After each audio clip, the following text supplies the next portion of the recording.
का जन्म कब हुआ था? 1927। उनकी मृत्यु कब हुई थी? 1982। नमस्कार का मतलब क्या होता है? जोहार। जोहार का मतलब क्या होता है? नमस्कार।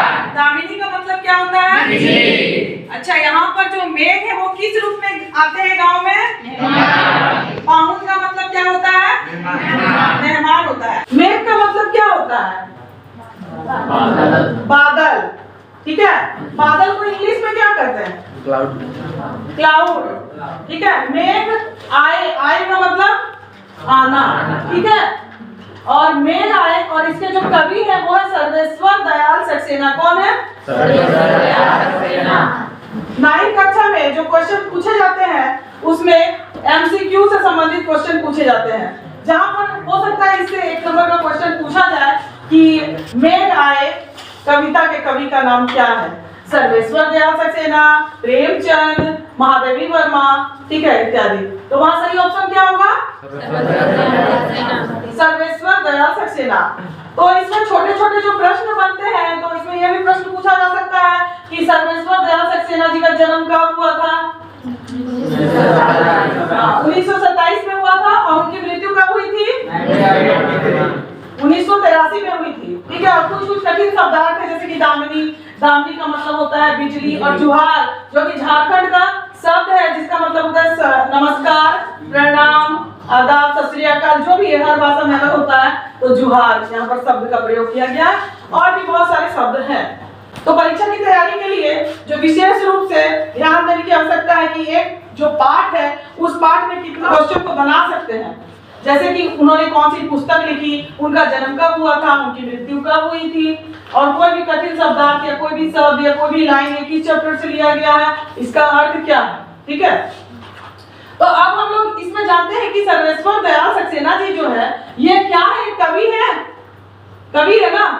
तो ये कवि जो है मेघ आए में क्या कहना चाह रहे हैं?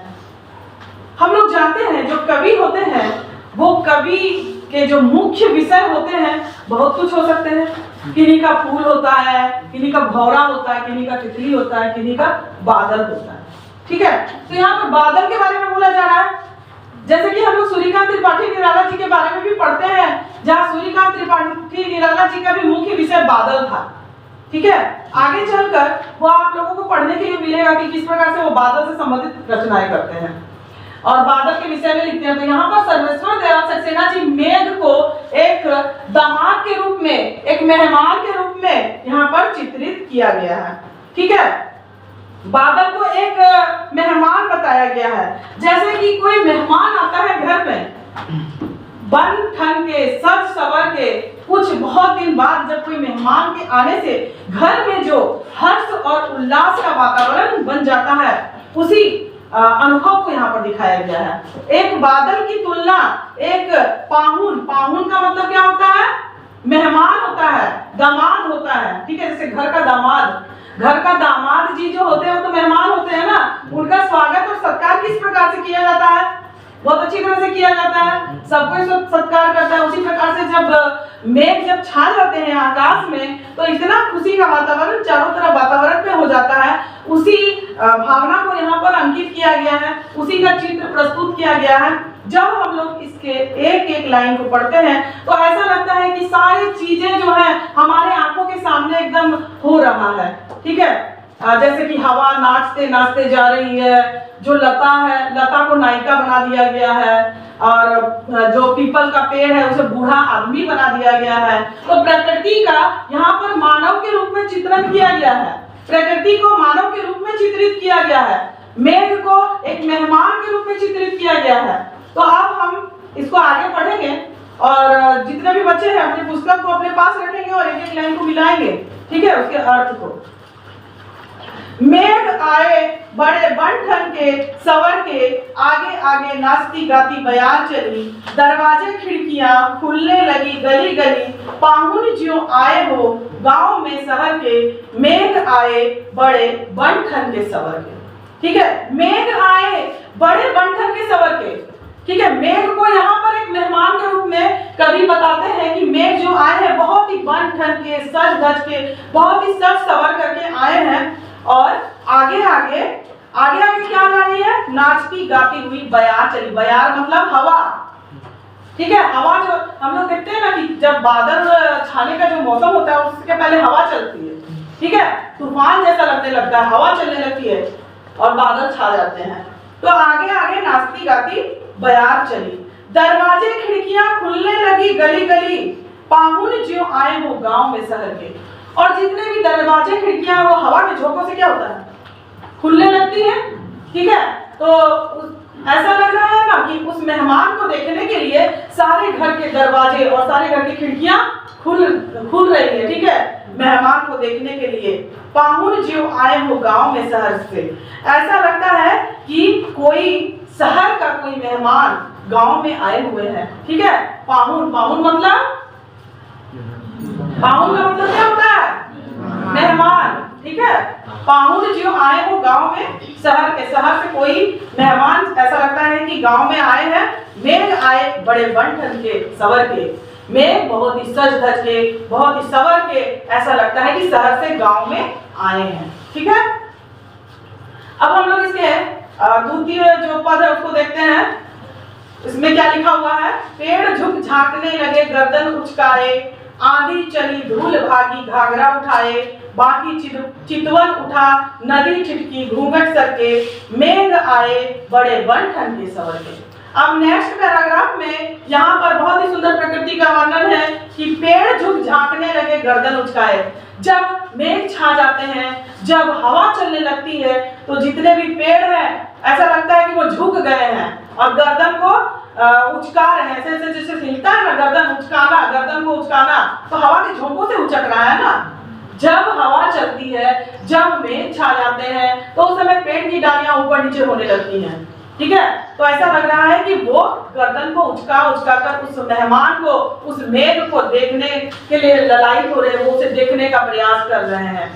आंधी चली धूल भागी घाघरा उठाए, ऐसा लगता है कि आंधी चल रही है और आंधी के चलने से धूल जो है, यहाँ पर धूल को एक लड़की, एक नायिका की संज्ञा दी गई है। ऐसा लगता है धूल अपना घाघरा को उठा करके दौड़ के भाग के जा रही है, ठीक है। घाघरा तो पूरा नीचे तक रहता है ना, ठीक है, तो दौड़ने के लिए थोड़ा तो उठाना ही पड़ेगा।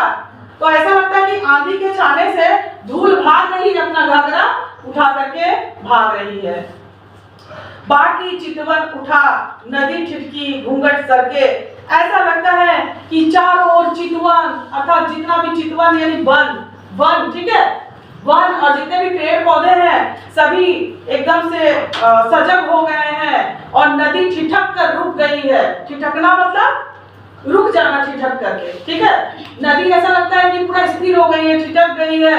और घूंघट सरके, ऐसा लगता है कि गांव में सभी के घूंघट सरक गए हैं उस मेहमान को देखने के लिए।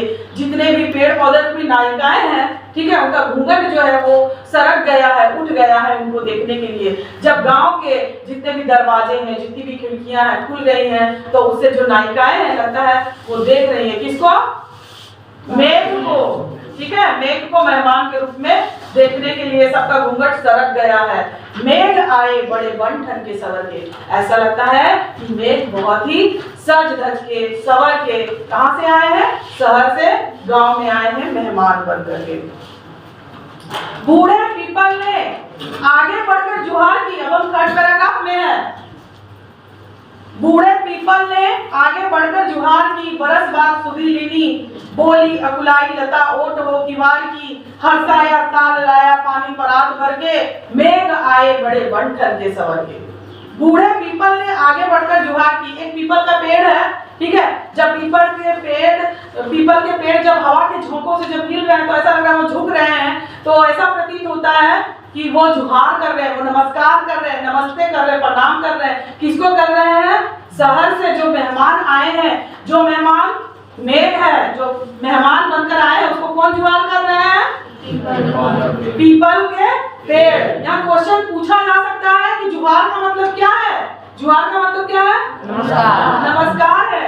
और किसने जुहार की, बूढ़े पीपल ने, ठीक है, बूढ़े पीपल ने। ऑप्शन कुछ भी दे सकता है, बूढ़े पीपल ने की, कदम ने की, तुलसी ने की, ठीक है, कोई भी ऑप्शन दे दिया जाएगा तो वहां पर पता चल जाएगा कि क्या क्या दिया गया है। बूढ़े पीपल ने जुहार की।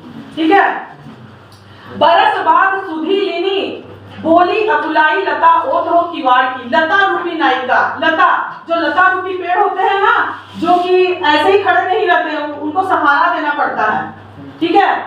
लता रूपी नायिका, लता को यहाँ पर क्या किया गया है, एक नायिका की संज्ञा दी गई है। ऐसा लगता है कि लता बहुत ही अकुलाई हुई है, बहुत ही बेचैन है। अकुलाई मतलब बेचैन, व्याकुल। क्यों व्याकुल थी? क्यों व्याकुल थी? वो मेहमान को देखने के लिए, मेघ को देखने के लिए वो व्याकुल थी। और वो कहती है कि बरस बाद सुधि लेनी, बरस यानी बरसों बाद, सुधि यानी सुध लेना। ऐसा लगता है वो मेघ को कहती है कि आपने तो बहुत दिन बाद हम लोगों को याद किया, ठीक है। और बहुत ही व्याकुल होकर के लता रूपी नायिका इन शब्दों को कहती है। हर्षाया ताल लाया पानी परात भर के, मेघ आए बड़े बन ठन सवर के। हर्षाया ताल, जब मेघ छा जाते हैं, जब बारिश होती है, तो ऐसा लगता है कि जो ताल है, ताल का मतलब क्या होता है? तालाब, पोखर, ठीक है। हर्षाया ताल, हर्षाया मतलब बहुत ही प्रफुल्लित हो जाता है, क्योंकि तालाब पानी से भर जाते हैं, ठीक है। लाया पानी परात भर के, ऐसा लगता है कि मेघ परात भर भर के पानी लाया है। थाली का बड़ा रूप होता है परात, ठीक है। तो ऐसा लगता है वो परात के समान पूरा जल से मग्न है, पूरी तरह से पानी से भरा हुआ है, बहुत ही सुंदर प्रतीत होता है, बहुत ही खुशनुमा प्रतीत होता है।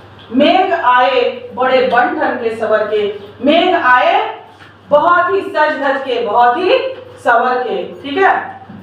अब इसका सबसे लास्ट पैराग्राफ हम लोग पढ़ेंगे, सभी ध्यान पूर्वक सुनेंगे और जो भी क्वेश्चन पूछा जाएगा उसका आंसर देंगे। क्षितिज अटारी गहराई दामिनी दम की, क्षमा करो गांठ खुल गई अब भरम की। बांध टूटा झरझर मिलन के अश्रु ढर के, मेघ आए बड़े बन ठन के सवर के, ठीक है। क्षितिज क्या होता है? जहां पर ऐसा प्रतीत होता है कि धरती और आकाश का मिलन हो गया है, जहां हम एक केंद्र पर खड़े होते हैं और हमें ऐसा लगता है ना कि आसमान बिल्कुल ही खत्म हो गया है, ऐसा लगता है ना। कहीं एक पोजीशन में जाके ऐसा लगता है कि धरती और आकाश का मिलन हो गया है, आकाश पूरी तरह से राउंड दिखता है वहां पे, है ना, लगता है धरती में मिल गया है, तो उसी को हम लोग क्षितिज बोलते हैं। तो ऐसा लग रहा है कि क्षितिज अटारी गहराई दामिनी दम की, क्षितिज जो है चारों ओर से वहां का वातावरण क्या हो गया है? गहरा गई है। मतलब बहुत ही मेघ के छाने से क्या होता है, काले रंग के बादल पूरा छा जाने से पूरा अंधकार हो गया है। दामिनी दम की यानी बिजली जो है वो चमक रही है, ठीक है। दामिनी का मतलब क्या होता है? बिजली चमक रही है, दम की यानी चमकना। क्षमा करो गांठ खुल गई अब भरम की, ठीक है। और ऐसा लग रहा है कि सभी जो वहां पर पेड़ पौधे हैं, पेड़ पौधे के नायक नायिकाएं हैं, वो कह रहे हैं कि अब गांठ खुल गई अब भरम की। जब चारों ओर मेघ छा जाते हैं, जब चारों ओर पूरा अंधकार छा जाता है मेघ से, उसके बाद जब बिजली चमकती है तो उस बिजली के गर्जन से, उसकी चमक से ऐसा प्रतीत होता है कि सारे अंधकार मिट जाते हैं, सारे भ्रम खत्म हो जाते हैं, एक ज्ञान की ज्योति जलती है, एक ज्ञान का प्रकाश उसमें दिखाई देता है। वो जो बिजली चमकती है वो बिजली एक संदेश देती है, वह संदेश है कि अंधकार दूर हुआ, अज्ञानता का अंधकार दूर हुआ और ज्ञान का प्रकाश चारों ओर फैला। अंधकार किस चीज का प्रतीक है? नकारात्मकता का प्रतीक है, और जो उजाला सकारात्मकता का प्रतीक है, ठीक है, ज्ञान का प्रतीक है। तो ऐसा प्रतीत होता है कि सभी गांठ खुल गई है, कोई भरम यानी कोई संदेह नहीं है, कोई भ्रम नहीं है, सभी गांठ खुल गए हैं और ज्ञान का प्रकाश मिल गया है। बांध टूटा झरझर मिलन के अश्रु धर के, ऐसा लग रहा है कि जितने भी मन में जो भी इच्छाएं थी, ठीक है, सारी पूरी हो गई हैं और मिलन के आंसू आंखों से ढलक रहे हैं सभी के। ऐसा लग रहा है उस मेघ रूपी मेहमान को देख करके मिलन के आंसू आंखों में आ जा रहे हैं और बांध टूट गया। जब कोई ऐसा मन में एक ऐसी भावना आती है कि बहुत दिनों के बाद जब किसी से कोई मिलता है तो ऐसा नहीं लगता है कि सारे कोई खुशी से रोने लगता है, ठीक है, बांध टूट जाता है और बिना देखे ही आंखों से आंसू बहने लगते हैं, ठीक है। तो यहाँ पर भी वही जो अनुभव हो रहा है सभी को कि मेघ जब छा रहे हैं और मेघ जब गांव में छा रहे हैं तो ऐसा लग रहा है कि शहर के कोई मेहमान आए हैं और सभी के मन की गांठें जो है वो खुल जाती है और मिलन के आंसू, ठीक है, मिलन के जो सुखद आंसू हैं वो आंखों से झरझर करके बहने लगते हैं। मेघ आए बड़े बन ठन के सवर के, ऐसा लगता है कि मेघ सज धज के सवर के कहां से आए हैं? शहर से आए हैं। कहां आए हैं? गांव आए हैं। ठीक है, तो इस प्रकार से हम लोग देखते हैं कि मेघ आए कविता में सर्वेश्वर दयाल सक्सेना जी ने मेघ की बहुत ही सुंदरता के साथ यहाँ पर वर्णन किया है। मेघ को एक मेहमान के रूप में दर्शाया गया है। ठीक है, मेघ एक मेहमान, एक अतिथि, एक दामाद के रूप में है।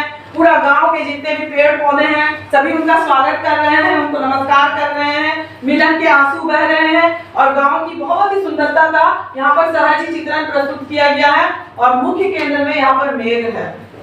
ठीक है, तो इस प्रकार से आज हम लोगों ने कविता, कौन सी कविता पढ़ी? मेघ आए। और इसके कवि कौन है? सर्वेश्वर दयाल सक्सेना का जन्म कब हुआ था? 1922। उनकी मृत्यु कब हुई थी? 1982। नमस्कार का मतलब क्या होता है? जोहार। जोहार का मतलब क्या होता है? नमस्कार। दामिनी का मतलब क्या होता है? बिजली। अच्छा, यहाँ पर जो मेघ है वो किस रूप में आते हैं गांव में? पाहुन का मतलब क्या होता है? मेहमान होता है। तो जो भी क्वेश्चन पूछे जाएंगे वो एमसीक्यू में पूछे जाएंगे। तो चैप्टर को जो पढ़ लेगा, जो भी पार्ट को पढ़ लेगा, वो क्या होगा, किसी भी आंसर को देने में वो सक्षम होगा। ठीक है, अब हमको आशा है कि तुम लोगों को ये चैप्टर पूरा क्लियर हो गया होगा। अगर अभी भी किसी को क्लियर नहीं है तो वो क्वेश्चन पूछ सकता है कि हमको यहाँ पे क्लियर ये चैप्टर समझ में नहीं आया है। कोई ऐसा स्टूडेंट है जिसको समझ में नहीं आया है? हाँ, तो सबको ये चैप्टर समझ में आ गया? ठीक है, वेरी गुड। और इसके अलावा अगर किसी को कोई परेशानी है तो मुझसे